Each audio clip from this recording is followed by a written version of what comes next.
When we speak of civil liberties and civil rights, people are beginning to understand that the most fundamental of these is the right to work in our society. And what is occurring in Guyana is that the government is making political capital out of the indefensible position of one who is either unemployed or is very close to the line of being unemployed. I want to say to you all in no uncertain terms that this government is disrespectful to black people. And if people disrespect you, you have a right to disrespect them.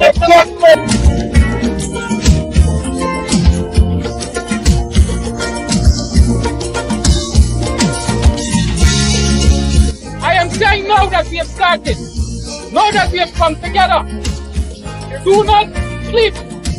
Don't let us go back quietly into the night. Protest must be the order of the day.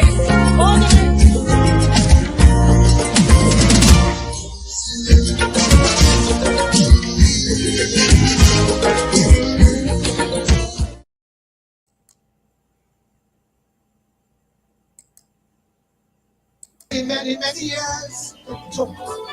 Now we found the natural look. Many years it took us to get this natural look. Suddenly out of the blue, this thing has shot like something new. Everybody young and old going afro and telling the world, if you hear them, black is beautiful. Look at the glass. Black is beautiful. It's the texture, of course. Lift your head like me. Don't have to wear me collar with dignity. How it go now? Black is beautiful. I said, sing it out loud. Black is beautiful. So I'm black and proud. It's high time that we get rid of that old slave mentality. Sing the chorus. Let me hear you. Sing it.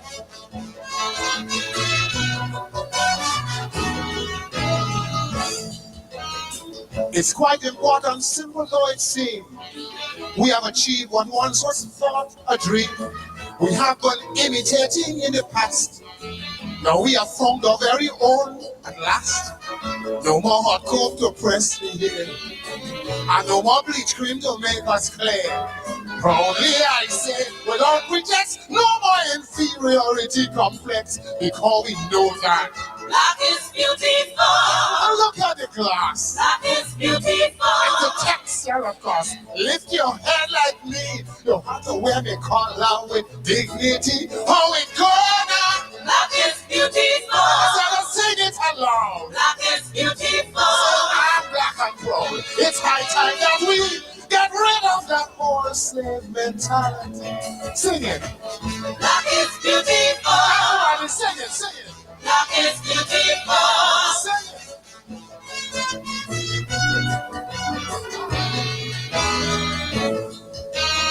My brother, why do you deny the fact?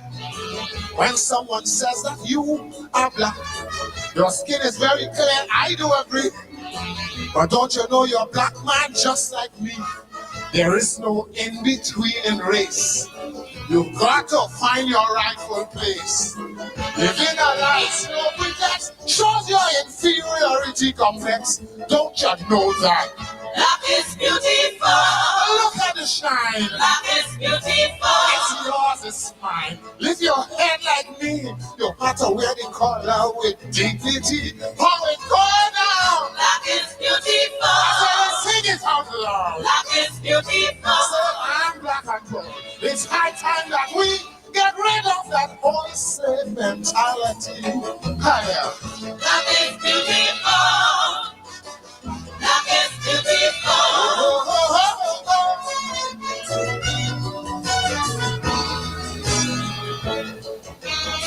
I hope you don't misunderstand me now.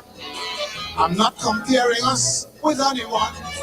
I'm only saying that people that we are should never feel ourselves inferior. The Lord above who made the night and day has given both their equal parts to play. Now if you are on our side, open your mouth and sing it with pride. Let me hear you sing. Black is beautiful. Sing it out loud. Black is beautiful. Say I'm black and proud. Lift your head like me. You have to wear me collar with dignity. Oh, it go now. Black is beautiful. Sing it out loud. Black is beautiful. It's high time that we get rid of that old slave mentality. And let me hear you say, black is beautiful. Look at the glass. Black is beautiful. It's a texture of us. And lift your head like me. You got to wear the collar with dignity. Hello and good afternoon to you, and welcome to this impromptu WPA press statement, press release that we want to share with you. Thanks for joining us at this late notice. WPA welcomes the United Nations launch of a second decade of the people of African descent. We think this is a very progressive step by the world body, which launched the first decade in 2015. As the UN contended at that time, despite anti-discrimination legislation by governments, African peoples across the globe continue to be victims of structural racism. It called on governments to use the decade to address this malady. The designation of a second decade suggests that the UN is not satisfied that this objective has been adequately addressed. WPA feels that Guyana, which is a signatory to this UN initiative, has failed miserably in this regard. While the David Granger-led coalition government committed to meet its obligation by granting an annual subvention to the local umbrella body, IPADG, the succeeding PPP government almost immediately moved in the opposite direction.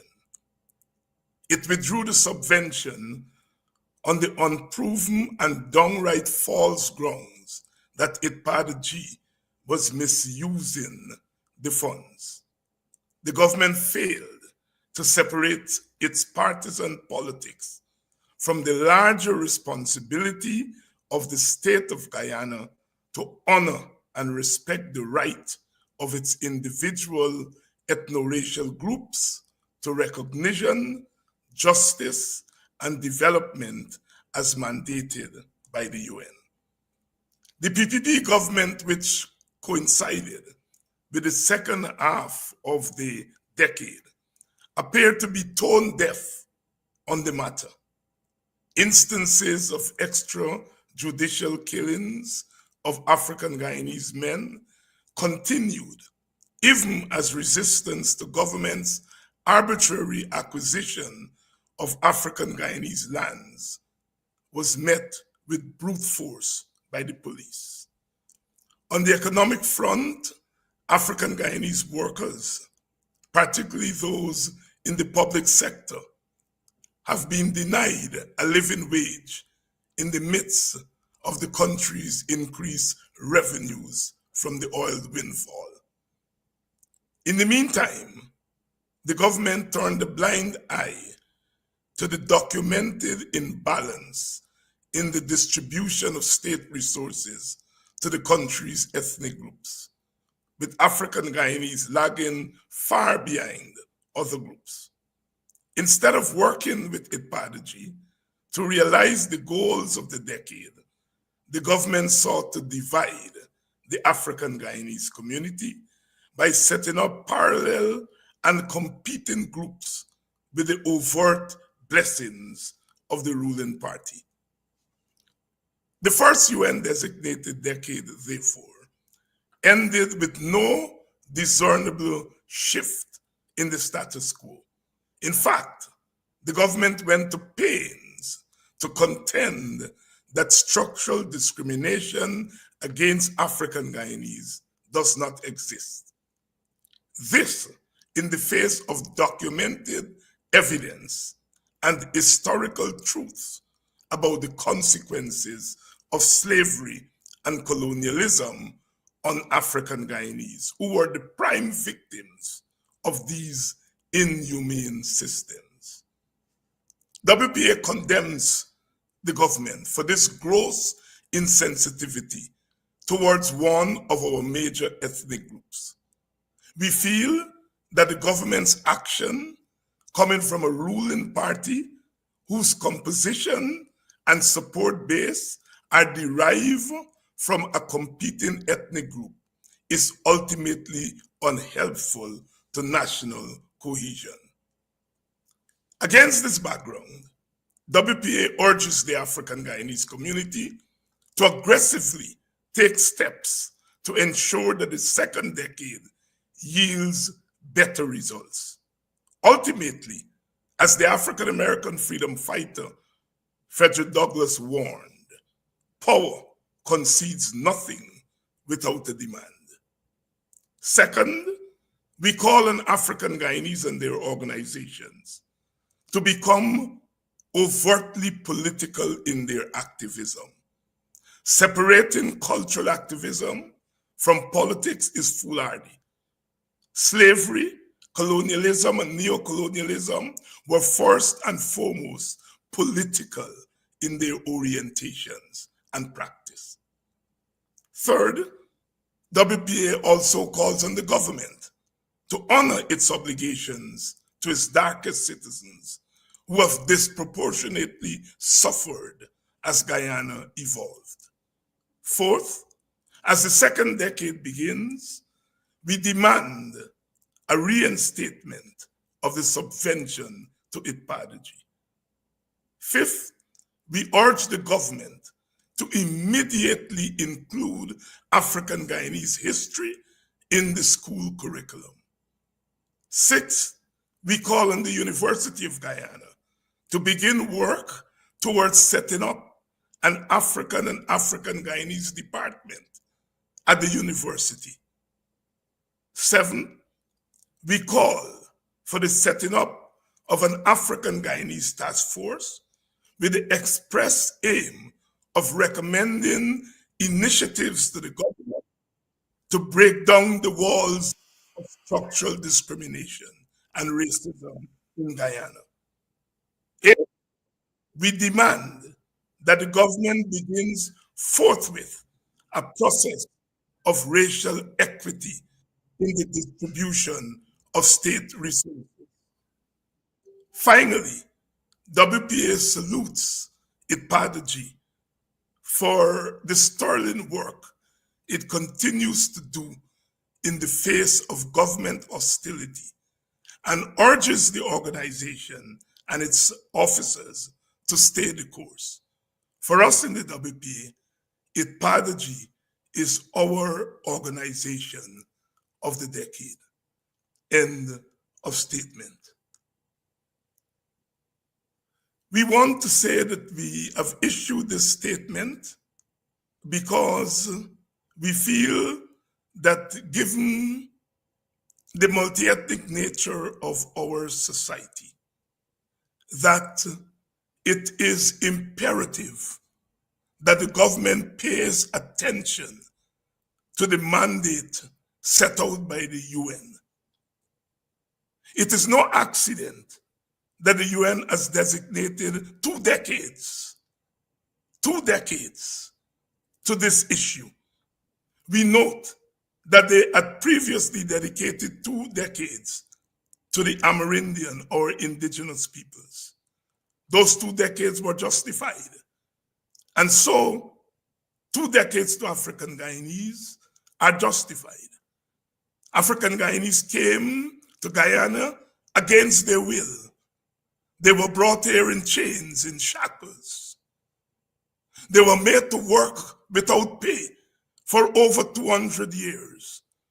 And when emancipation came in 1834, They faced another 150 years of colonial rule. During that time, it was African labor that humanized the coastland of Guyana. It was African labor without compensation that was responsible for digging the canals and for paving the roads and for turning the wild coast into a tame coast. And all this, I repeat, they did without compensation. And today, 200 years later almost, while slavery has gone and colonialism has gone, African people still bear the scars of bondage. And it is those scars that the United Nations is urging the governments of the world, including the government of Guyana, to begin healing and getting rid of.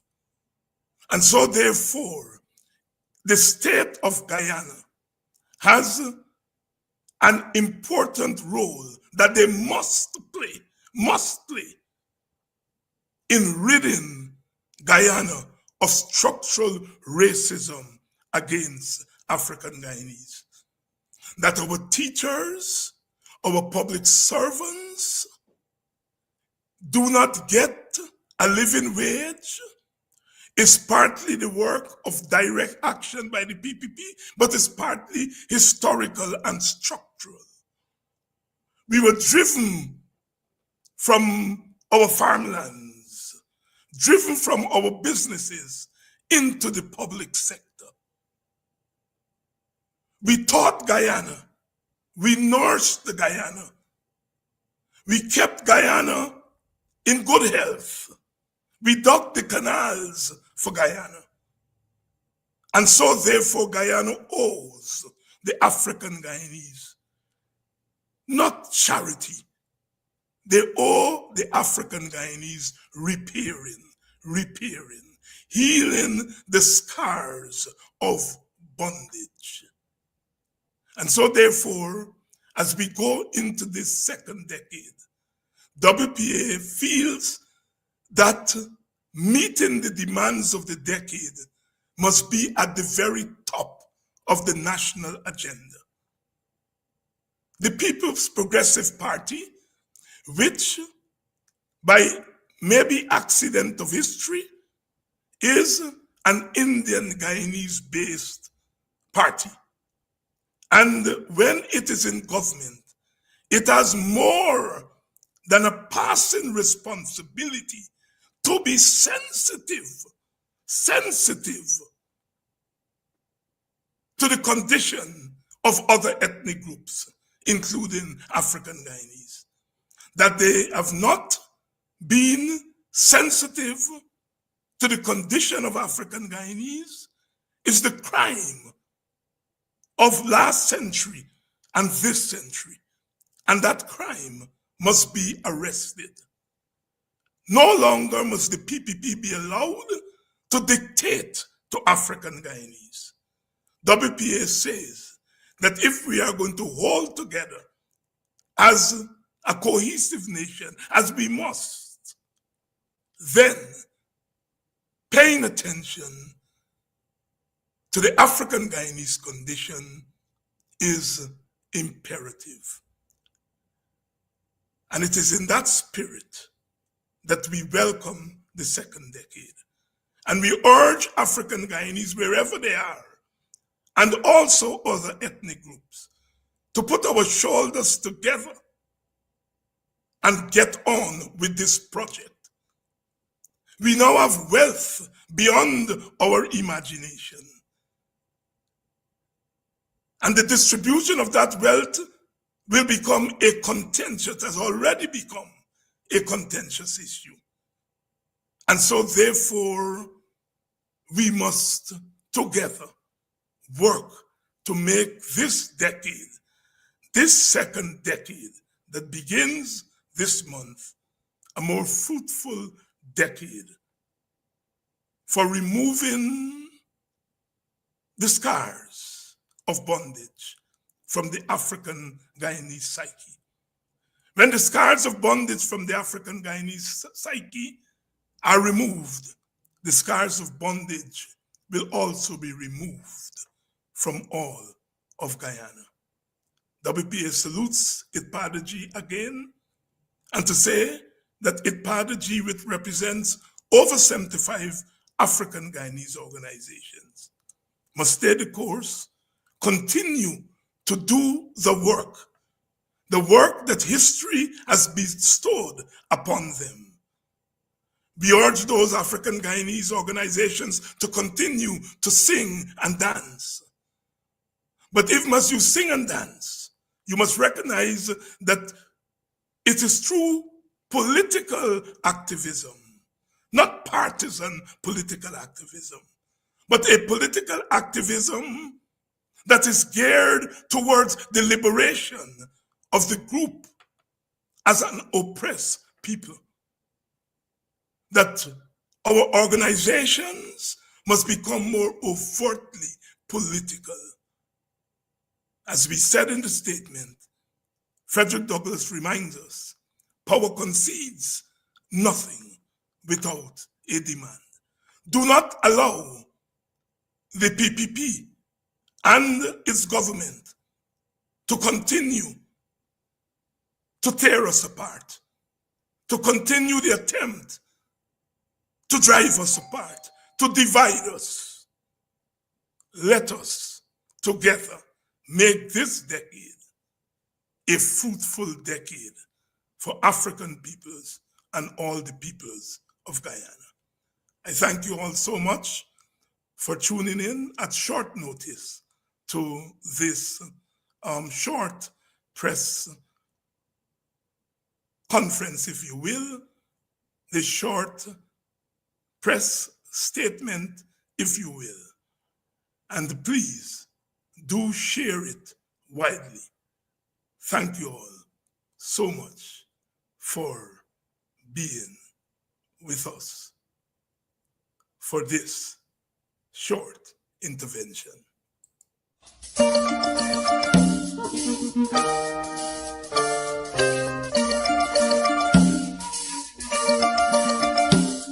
When we speak of civil liberties and civil rights, people are beginning to understand that the most fundamental of these is the right to work in our society.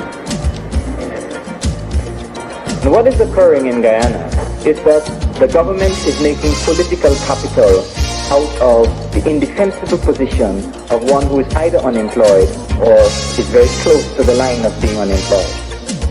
I want to say to you all, in no uncertain terms, that this government is disrespectful to black people. And if people disrespect you, you have a right to disrespect them.